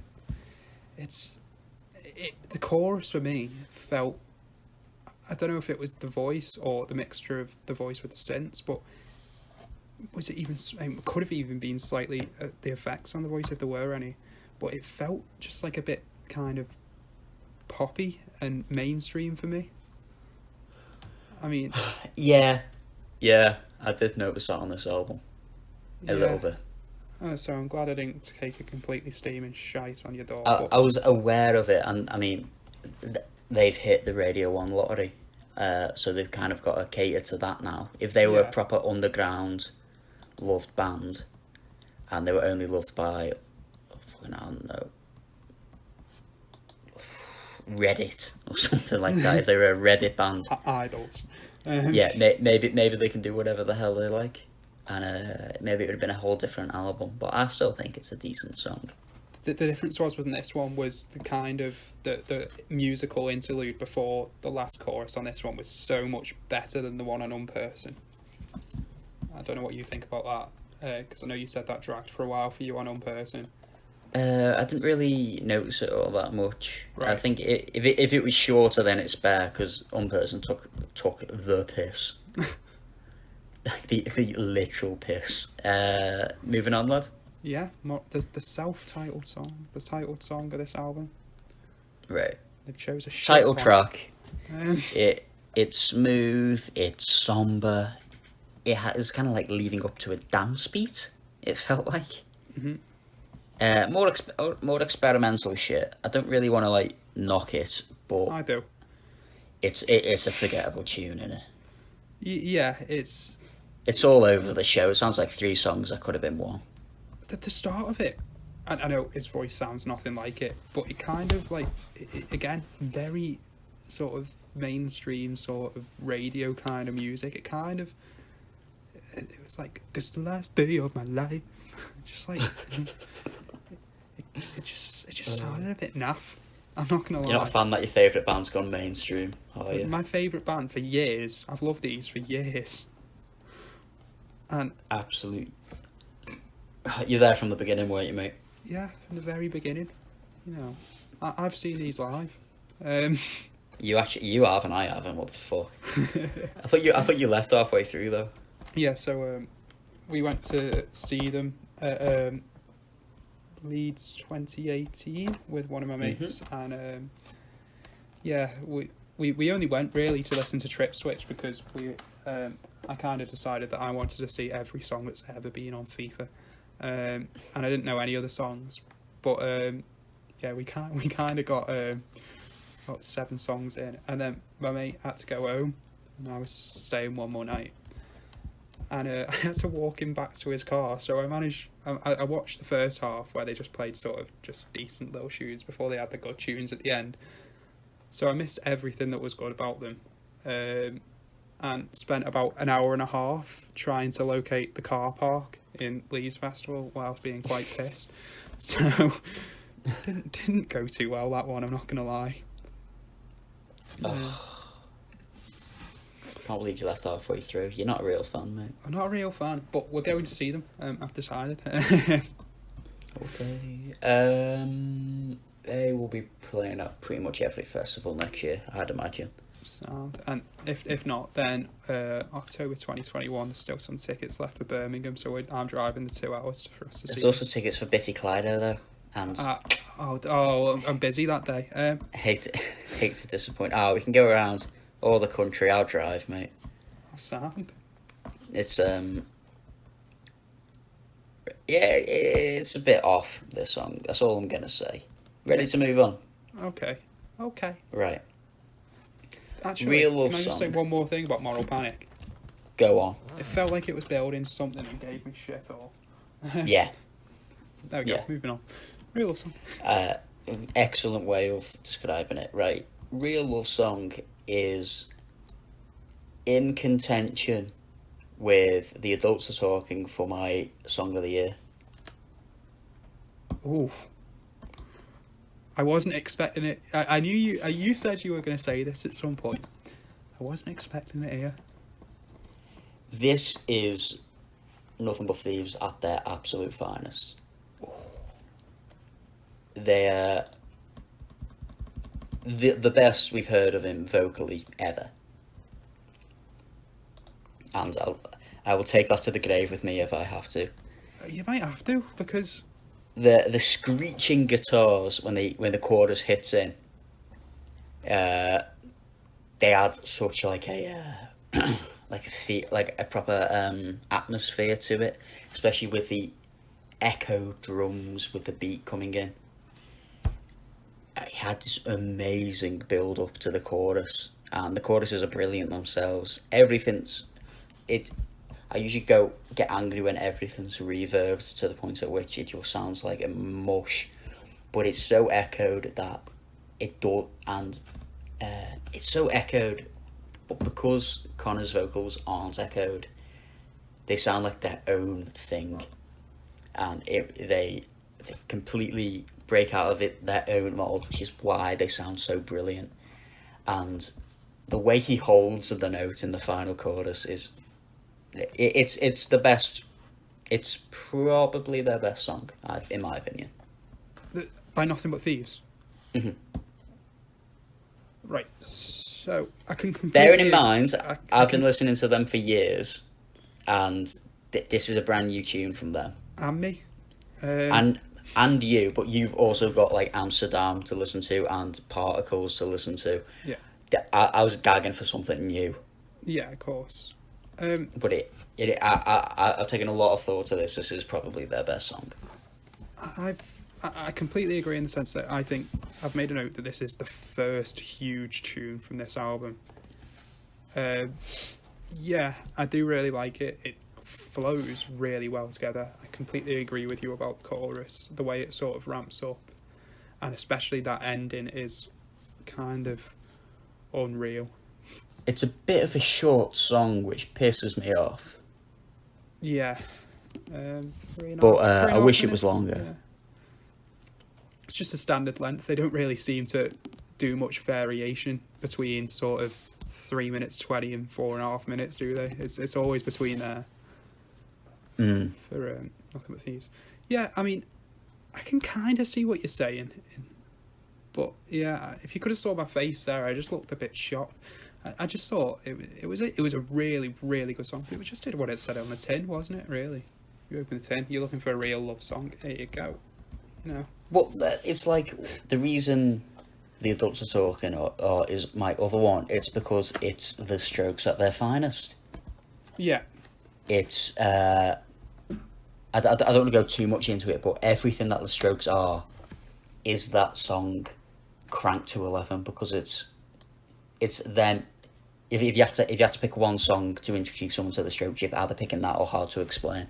Yeah. Because it's that's a song that sums them up perfectly. Real love song. They do somber, slow songs brilliantly. Sometimes,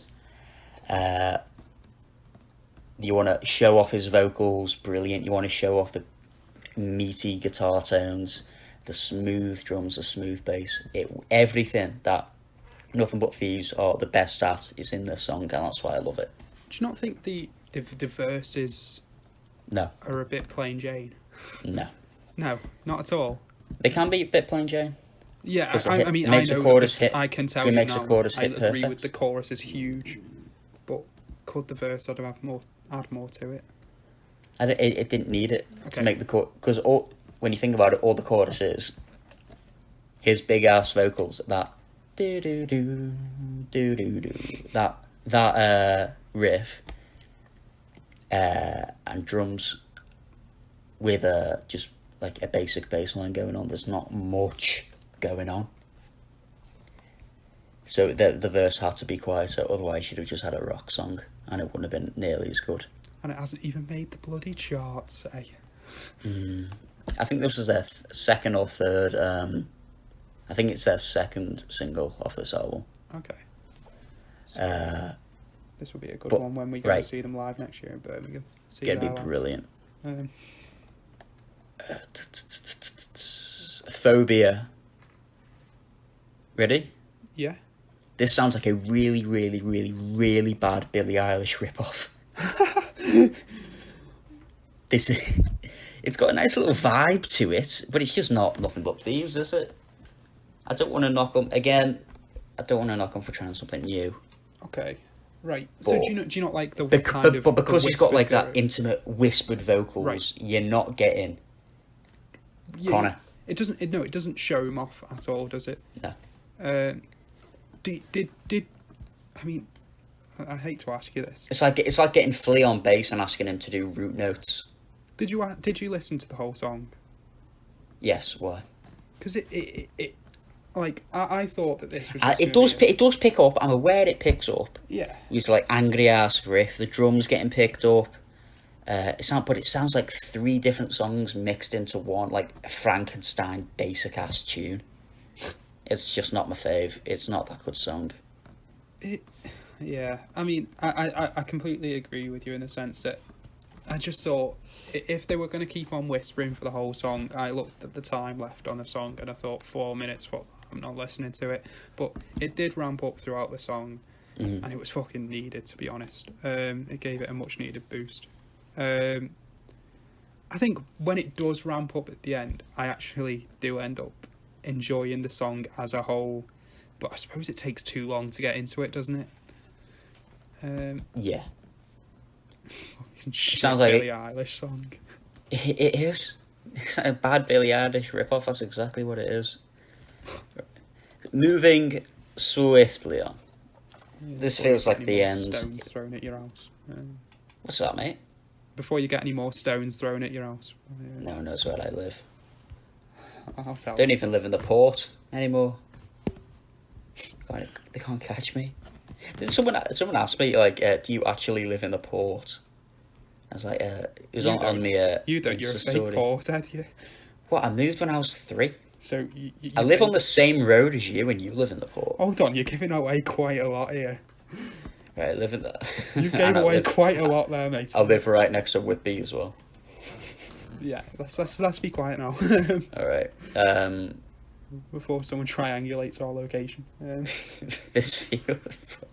Got fucking what NCIS Groves. Can I just say, first of all, this is my pet hate on any album. So on the last album, I know obviously it wasn't in the actual song, but like in the actual album, it was in the extended version. The 13th song was called Number 13. Brilliant, well done, clever, like it. This feels like the end should be at the end. That is something that gets on my nerves. Well, it will most likely be the end of side A on a vinyl. Yeah. So it's got a little bit of that to it, but yeah, I don't know. It's back to the early stuff. Yeah. I'm loving it's like an ode to their first album. I like it. I'm a big fan of this one. Bassline nice, drums are solid, guitars smart. They've still like got that smart guitar that they've picked up in their last 2 albums, but it's still loud. It's nice old school. There's not too much else to talk about. Yeah, well, I kind of said that this is like, from the first 2 albums, this is the type of chorus that I've kind of been pining for. It's like that sort of really sort of, yeah, a good way to put it is an ode to their first 2 albums, because that's what it is. It really does it well. Just that heavy guitar-y chorus, and it's just a decent, nice little tune. It's nothing to write home about, but it's something to throw in the playlist. There was a bit at the end though where it was like a bit weird, because it was just like 7 people are dead, 14 people are dead, and it just carried on saying that for about a minute, which was a bit weird. Well, you take the rough with the smooth. Yeah, a bit like hello, is anyone there? You said no more gorillas. You said no more gorillas, mate. Yeah, but I lied. That's quite funny. I apologise. It's a good little song. Yeah. I'm a fan. What are your thoughts on the next one, though? Oh, not too much going on. I thought it was a very basic song. That's yeah. It's the best way to describe but I love it. You love it? The vocals on this album are the best we've heard from him yet. It's like the brilliant guitar solo as well. I said Great the guitar solo was needed. There's great layered vocals in the choruses. Like they're adding like 2 corners at once, and it's like you think it's fucking falsetto overload initially. Like nah, because he goes like quite somber at one point, and then the normal high pitched corner at another. It works. It's like the song properly, like, I don't know, hit the spot, shall we say? Tickled an itch. Yeah, tickle. Yeah. The back has been scratched. Honestly, I was kind of I was left with an itchy back. I needed to get to the E45 out. I'm not gonna lie. I don't know what happened. Get the elevator on that. Yeah, it just didn't do much for me. There wasn't a lot interesting surrounding the entire song for me. It's a basic song, but it's like Nothing But Thieves through and through. I thought the guitar solo at the end was quite needed. It was Oh, you'll necessary. get that. It was necessary. I thought you were gonna chat shit about it then. No, it was necessary to They bring didn't this. really do guitar solos that much. They do Yeah. riffs, but they don't do solos. So again, something new they're trying. Layered vocals, something new. I'm not angry. Right, we're moving on then. Well, I think it's impossible to get anything better than that. Fuck's sake. Right, impossible. They were really pushing this song. They've Right. gone and done one with like an orchestra. Yes. It's Love it. It's just definitely one of the more a moodier song, and it's completely carried by the vocals. The instrumentals are just a bit. There's not much going on. When they break out the old acoustic guitar, it's very hit and miss with them sometimes, isn't it? Yeah, I mean, some of the acoustic guitar songs hit really, really well. For me, this one did. And the choruses hit hard on this one. Yeah, 100%. It's a nice song all in all. You know, when you told me that this was like you were going to have one of your favourite songs of the year on this album, You thought it was going to be this. I thought it was going to be this one. I'm not surprised that it was Real Love Song because that's my sort of second favourite. But this was the one that I really thought that it was going to be. Did you get emotional at this one? No, I didn't get emotional at this one. Which one did you get emotional at? Oh, we've gone well past there, mate. Oh no! It's defo particles. No. Oh no, was it not? Oh, it would have been If I Get High then. Yeah. Lad. I've missed it, you dick. Can't even All talk right. about it now. Moving on. Yeah, Impossible's a nice little song. Mhm. Right. There was a song, and it's usually about this time in an album, they start just piling whatever song they can muster up from the B-sides in. And they've done it again. No. Ooh. They're back on their synths. It's dancey. It's fancy. I like the experimentation going on in this album a lot. A lot of it's working. Some things aren't, but it's working. But this could easily be a Dua Lipa instrumental. Couldn't it? Yeah. I just. It's think about very it now. poppy. But one very quick thing: the drums are padded to hell. You can hardly hear them. I can't even remember the drums, so that probably Exactly, sums so you it up, probably can't doesn't hear it? them. Yeah, I like the song. It was there wasn't really much to it for me. It was funky. It was different. You know what did annoy me though in this song? If you listen back to it now, did you ever go on a flight when you were under the age of 8? Yeah, I think so. Brilliant. That's all I need to know. So did you ever buy one of those planes, the plastic ones that you press the button on the top and it makes that noise?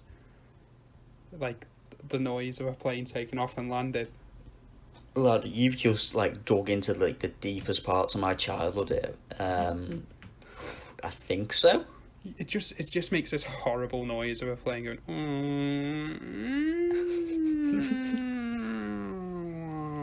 And all the way back down. Anyway, it does that for the entire song. So annoying. Someone's pressed one of those buttons in the background and it doesn't stop.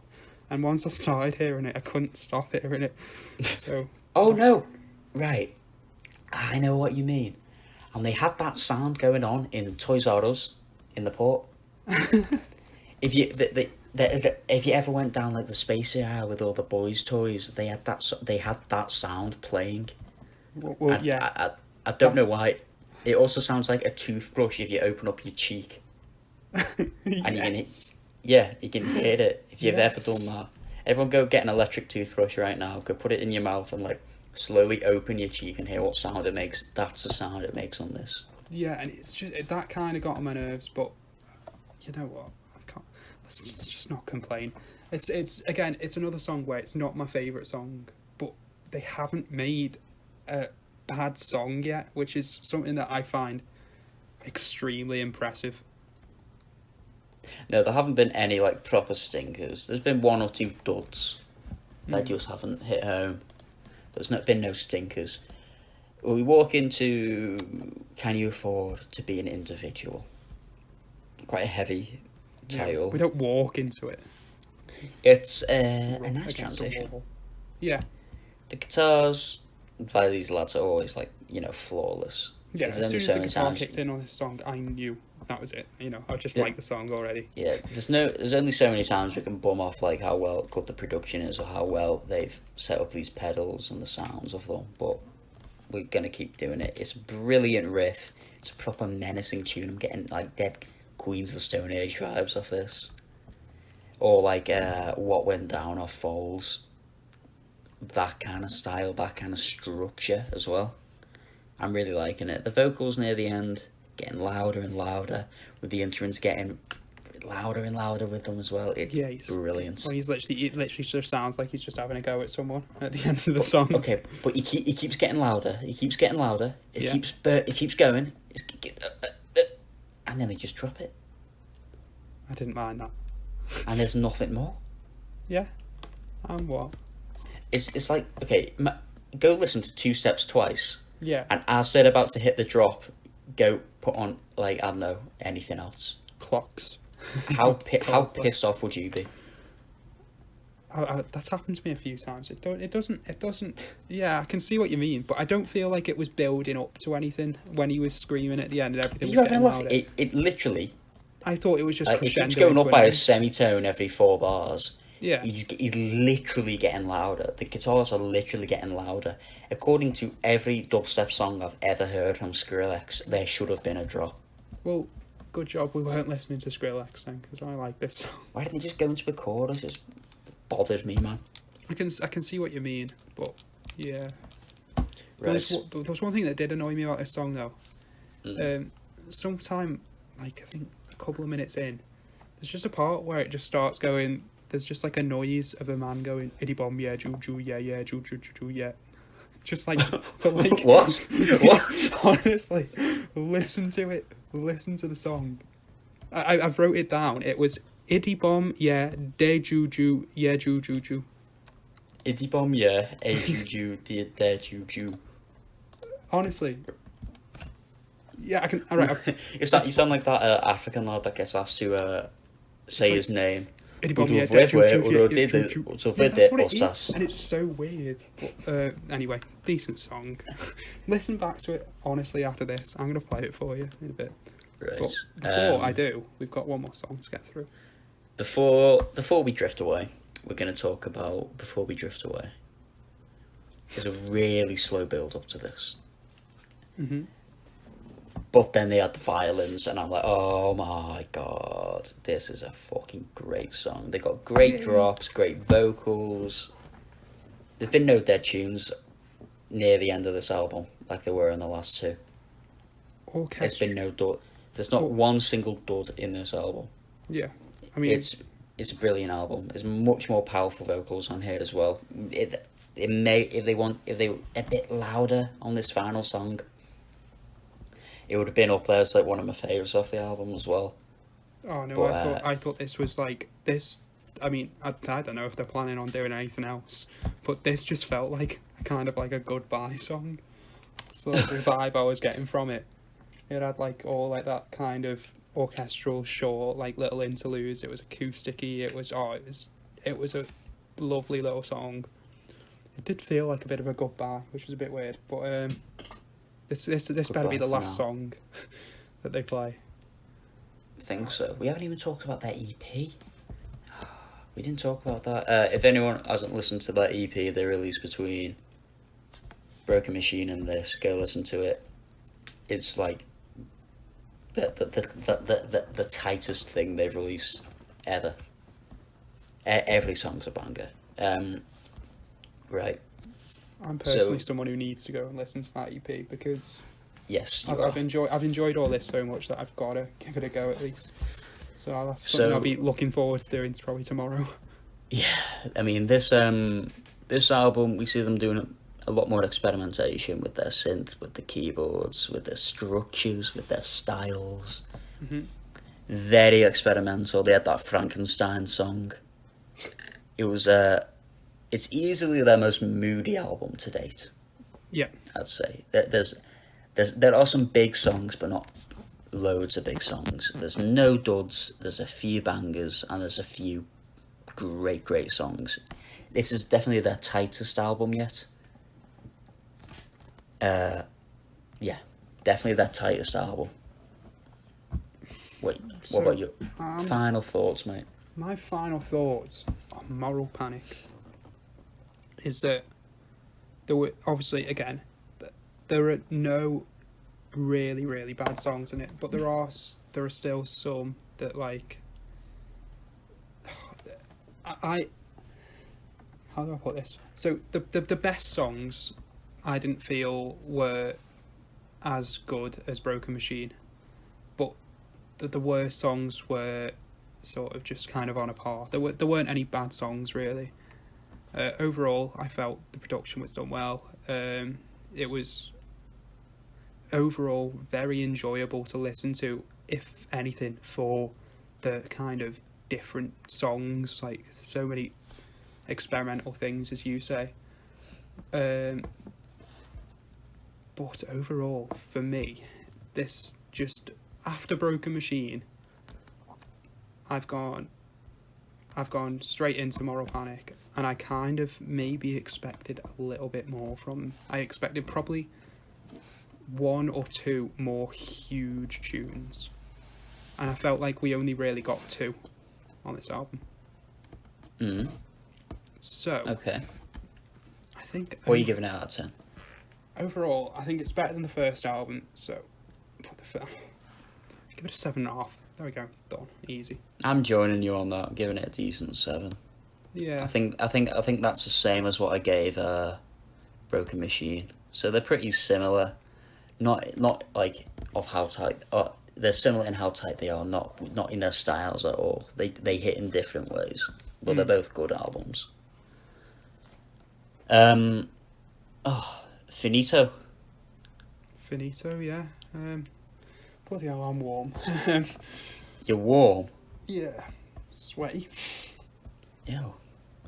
It's been pissing it down all day. I genuinely thought we were going to have to cancel this podcast if it kept raining. Why? Well, because my windows just let the sound of rain in all the time, and that's all right. you'd have been able to hear. It's brilliant for the autumn, isn't it? Yeah. Trick-or-treating tonight? I think not. We'll find a way around it anyway. Yeah, no trick-or-treating. Gonna be shite. Can't get loads of chockies. So, are we actually going to go see them then? Is that the plan? I think so. I think I would really like to see Nothing But Thieves at this point. Like, When are they in a thingy? UK. Yeah. Next October. Ugh. Yeah, I think they've delayed it all due to the current world situation. Oh, not even asked that. What if we have to go watch Declan McKenna, but like on tables? Table. That'd be so shit. Like we might be able to get like beers to the table, which would be quite cool. I just no. I that It's just not the same, is it? It's not the same, is it? It's not the same as having, like, when you get soaked by a cup thrown over you and you're not sure whether it's piss or beer. That is the experience that we want. Not. Or when there's some like 6'4" lad absolutely off his face trying to start fights with everyone. That's when you know you're in. That's when you know you're in the pit. And you've literally drank half the water being expelled from a fat 40-year-old man's pores. We've all been there, nice. Yeah, so I've got to say, I really enjoyed Nothing But Thieves. And what is the plan for next week? Because I've completely. I have no idea. I've got no fucking clue. We could literally do McFly. Well, McFly are releasing an album this month. McFly. We could do McFly. I don't want to. We're not. I don't think it's next week, is it though? So I think next week we'll most likely will throw up the Wombats one that has been sort of a while coming. Is that right? It's been fermenting. Yeah. I don't think it's been edited yet, even though we recorded it over a month ago. Oh my god. So Yeah. That'll be a job for me in a week. But yeah. We're going to try and do a throwback band. So purely because there's a hell of a lot of, we want to do it with like modern bands that are releasing music, and we want to release our podcast in line with their album release. But obviously there are bands that aren't releasing music anymore, so what we want to do is do a like a throwback one, maybe like once a month we'll do a throwback podcast of a band that's not releasing music anymore. Yeah, maybe just they've on passed slow away. months, really, isn't it? That's what. Yeah, it's a pretty slow month when it comes to music. Hopefully we've got a few guests coming on in And when you say soon. music, we mean not fucking hell. What's her name? Why can't I think of her Kelly name? Moog, Not Hannah Montana. I can't think of her name. Miley Cyrus. Miley Cyrus. There we go. She's releasing an album. Yeah, so you got a choice of Kylie Minogue, Miley Cyrus, or Little Mix this month, from what I've seen, Or McFly. or McFly. It's doesn't get better than McFly. That's pretty much it. I've got 4 champs to play, mate. All right.